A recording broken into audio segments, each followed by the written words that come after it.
हम दोनों ने एक शराब की दुकान लूटी थी। देखिए हमारे कारनामे तो देखिए आप। बोतलों के अलावा 16,900 रुपया गल्ले से भी लूटा था। हम तो गिनीज बुक में भी पता नहीं हमें कहाँ जगह मिलेगी जब हमारा इतिहास लिखा जाएगा। मैं माफिया नंबर 1 खड़ा तो हूँ आपके सामने।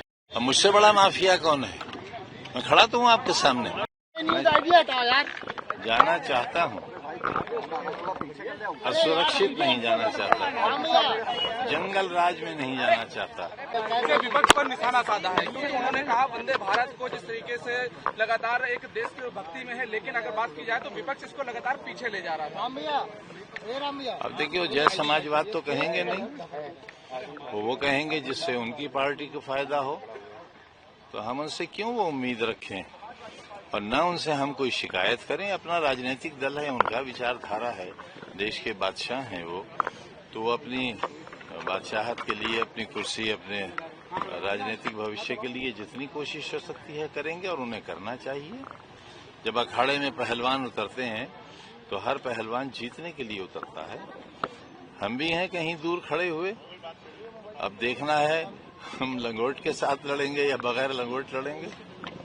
बात लंगोट की कर रहे हैं सर, आने वाले समय में समाजवादी पार्टी का जिस तरह से पीडीए चल रहा है उसी को लेकर के तमाम लोग गले लगा रहे हैं कि आजम खान की जो तलकियां हैं अखिलेश यादव से वो अभी दूर नहीं हुई है, कहीं न कहीं उनके दिल में। बेटा दिल्ली कहाँ रह गया, दिल्ली कहाँ रह गया?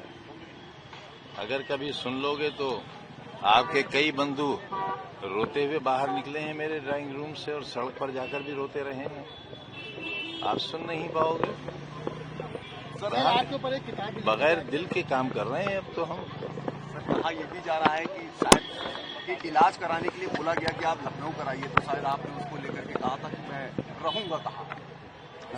बार मिनिस्टर था, जेड श्रेणी की सुरक्षा थी और मेरी बीवी उस वक्त एसोसिएट प्रोफेसर थी और हम दोनों ने एक शराब की दुकान लूटी थी। देखिए हमारे कारनामे तो देखिए आप। हम दोनों ने मिलकर एक शराब की दुकान लूटी थी और बोतलों के अलावा 16,900 रुपया गल्ले से भी लूटा था। तो हम तो गिनीज बुक में भी पता नहीं हमें कहाँ जगह मिलेगी जब हमारा इतिहास लिखा जाएगा, तो उसमें भी हम सजा के मुंतजिर हैं। सर आपके ऊपर एक किताब लिखी गई है, जेल का जिक्र किया गया है, इमरजेंसी से लेकर के अब तक जो सीतापुर जेल में रहे थे उसका भी पूरा जिक्र किया गया है, पूरे वहाँ के दास्तान लिखा गया। पता नहीं, अभी तो मालूम नहीं। सर यूपी में योगी सरकार किस तरह काम करे उसको कैसे देखते हैं? देखते ही नहीं है, चश्मा लगा रखा है। देखेंगे तो दर्द होगा, दर्द होगा तो चल नहीं पाएंगे। सर कोई भी प्रदर्शन होता है उसमें जय श्री राम का नारा, जय बजरंग बली का नारा लगाया जाता है, क्या कहना चाहेंगे इस नारे के लिए? बहुत बुरी बात है, लेकिन कोई नारा किसी में दहशत पैदा करने के लिए न हो। ये तो मैंने 20 बरस पहले कहा था कि अगर किसी मुसलमान मोहल्ले से नाराए तकबीर अल्लाह अकबर कहा जाए इसलिए कि बराबर हिंदू मोहल्ले के बच्चे सोते हुए सहम जाएं और उड़ जाएं, तो ये नारा इस्लाम का नारा नहीं होगा। ठीक उसी तरह अगर हर हर महादेव का नारा इसलिए लगे कि मुसलमान दहशतजदा हो जाएं, तो भी सही नहीं होगा। नारेबाजियां चली, नारेबाजियों को लेकर के स्वामी प्रसाद मौर्य जी ने एक बयान दिया था जिसमें उन्होंने कहा था कि लोगों को लाइसेंस मिल गया है दंगा करने के बाद जय श्री राम की नारेबाजी करने का। अब उनकी बात का तो जवाब मुझसे न लीजिए आप, तो अच्छा है, हमारे मित्र हैं और हम चाहते हैं कि वो शुभ शुभ बोला करें और आजकल बोल रहे हैं शुभ। आप अगर सुनते नहीं है तो आपकी गलती है। अब पता नहीं किन हालात में क्या कह दिया होगा। सर आखिरी IAS अब्दुल्ला खां वो कल आपको मुलाकात दी थी और मुख्तार अंसारी की जमीन को खाली कराकर वहाँ 72 फ्लैट बंटी कर दिया गया, क्या कहना चाहेंगे? कुछ भी नहीं कहना चाहेंगे, क्या कहेंगे? हमारी भी रोजी रोटी का कहीं ठिकाना था, वहाँ भी बुलडोजर चला। कुछ नहीं किया।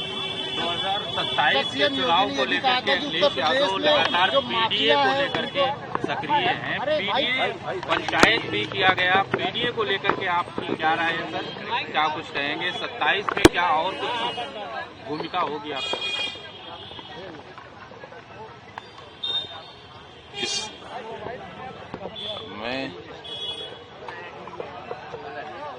आपको क्यों बता दूं?